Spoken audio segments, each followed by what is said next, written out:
everyone, how are you?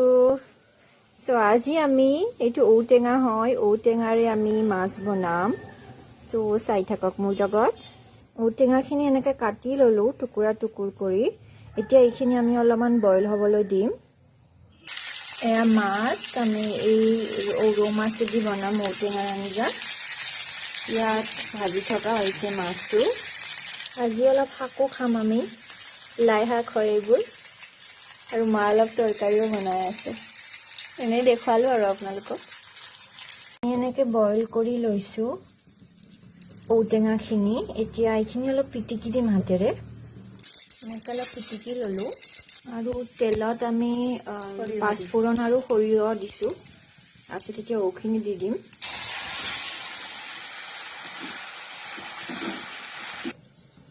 জলকীয়া দিলো আমি অলপ কমকৈ দিছো বেছি জলকীয়া নাখাও আৰু আধা চামুচ হালধি দিলো আৰু সোৱাদ অনুসৰি নিমখ দিছো গেছটো অলপ লেতেৰা হৈছে প্লিজ ইগনোৰ কৰিব কাৰণ মাছ ভাজোতে মানে চিটিকি পৰিছে তেলবিলাক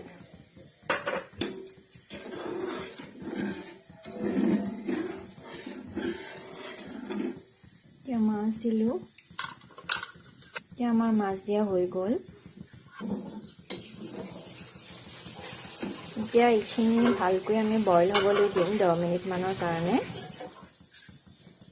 ঢাকন এটা দি দিলো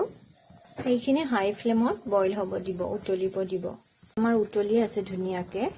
আৰু অলপমান উতলিব দিম মানে 5 মিনিট মান হ'ল আৰু 5 মিনিট মান উতলিব দিম এইখিনি বইল হ'ল 10 মিনিট মান আমাৰ এতিয়া আঞ্জা হৈয়ে গ'ল প্ৰায়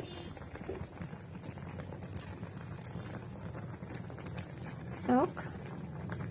একদম হৈ গৈছে আমাৰ ঔটেঙাৰ আঞ্জা আমি অফ কৰি দিম ঔটেঙাৰ আঞ্জা হৈ গ'ল আমাৰ ধুনীয়া হৈছে দেখিবৰ কাৰণে Okay, thank you so much guys for watching my videos. Take care, bye bye.